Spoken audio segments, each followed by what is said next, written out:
Hello there, today I will review the Pilot 78G fountain pen. I bought this pen from a stationery store here in Taiwan. It's an affordable screw cap fountain pen from a trusted name brand, so I thought I'd check it out. It was 450 Taiwan dollars, which equals a very affordable 15 US dollars. The pen came in this simple box, which nicely displays the pen and hinges open when you break the seal, and it had this F sticker on it, indicating a fine nib. A simple instruction booklet is hidden inside underneath the tray. I love the green and gold together, so that's why I got this color combination, but the pen comes in several other colors. To my knowledge, all Pilot 78G pens have gold trim, though. The plastic on this pen feels a little cheap, but the seams from the mold are nicely smoothed out. I've had this pen for about a week, and it got some scratches, but they're only noticeable under the light or on very close inspection. And actually, it's not much different than this much more expensive Platinum 3776 here, but except the plastic might be just a bit thinner on the Pilot. The clip is a simple fixed clip with Pilot engraved on the end. For a cheap fixed clip, it does the job and is very firm, but not too tight. I clip my pens onto thick pants pockets, and this works okay enough for that. I like how the gold matches the printed-on center band rings, giving some balance to the trim, especially when it's posted. It's nice to have an affordable pen with a screw cap like this. Snap caps, unless they are really secure, are in danger of coming loose on my pants pocket when I walk around or sit down. I realize that the majority of fountain pen users don't carry pens in their front pants pocket like I do, so I won't say it's any better than a snap cap.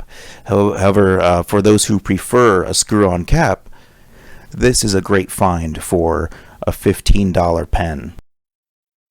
The cap comes off in 1 3/4 turns, which is not too bad. I must mention, though, that the pen first squeaked when unscrewing it.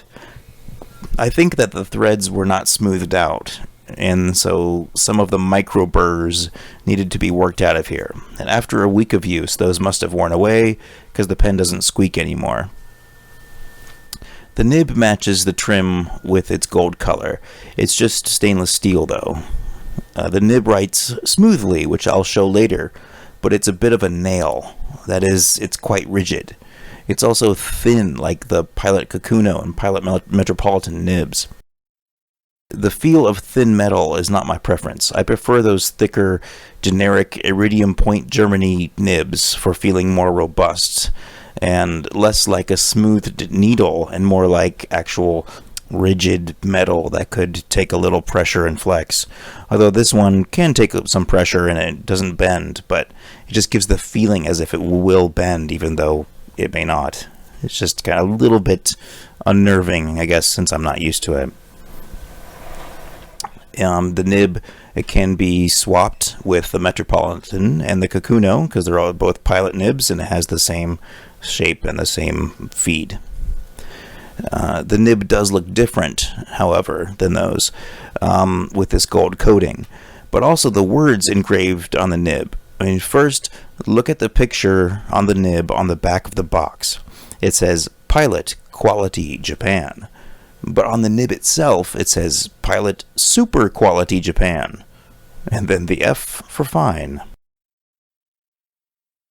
It's a cartridge converter pen, taking Pilot's proprietary cartridges, and it came with a Pilot Con 40 converter, and at least the model I got in this box did not have any cartridge in it, only this converter.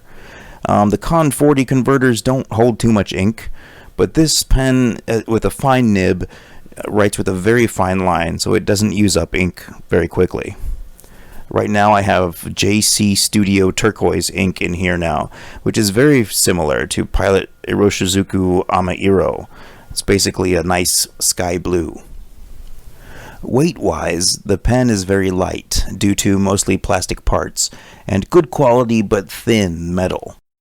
This pen is just long enough to use unposted, but it looks much better when it is posted, in my opinion. The gold trim theme, aligning with that same gold-colored nib, is quite visually appealing for a cheap pen like this. The grip is just the plastic section, which has a pronounced flare at the end. One drawback is that this section came loose when I was first using it, because it wasn't really tightened down.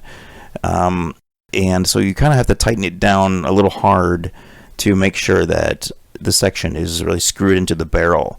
I just worry a little bit that I tighten it down too tightly and then I'm going to crack the plastic or something, but it hasn't cracked, so it's fine. Just a little thing I noticed, that I have to make sure it's really tightened so it just doesn't unscrew on its own.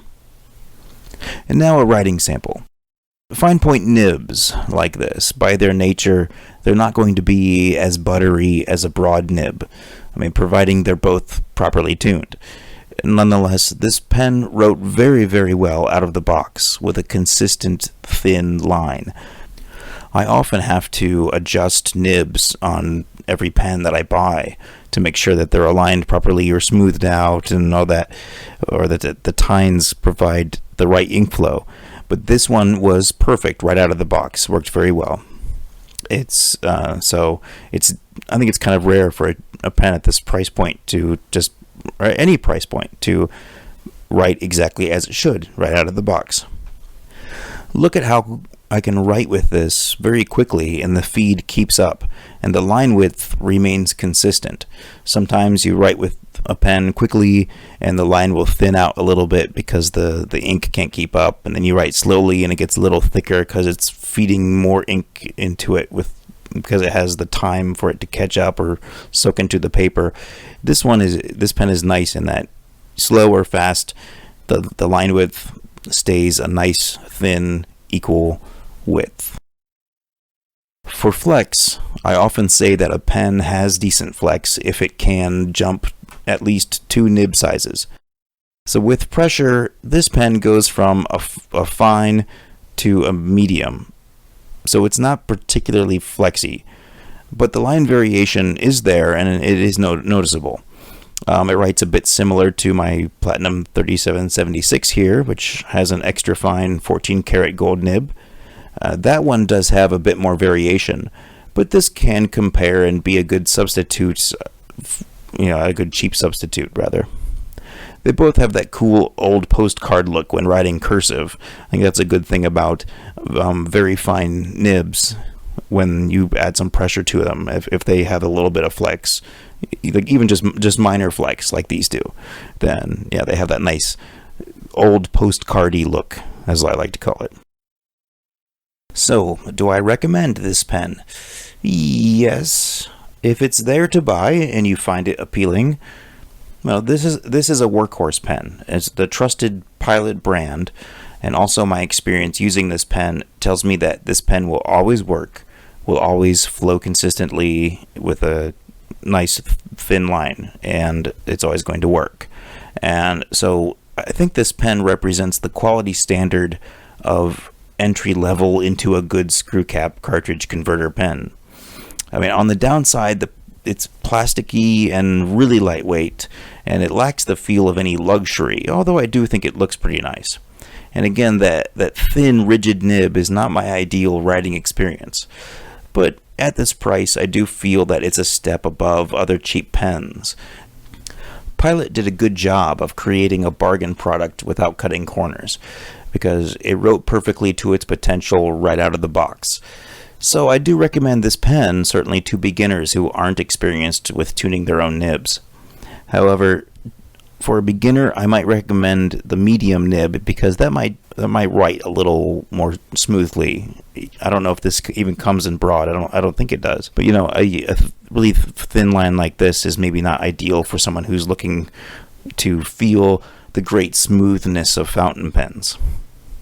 So that is the Pilot 78G. Thank you for watching.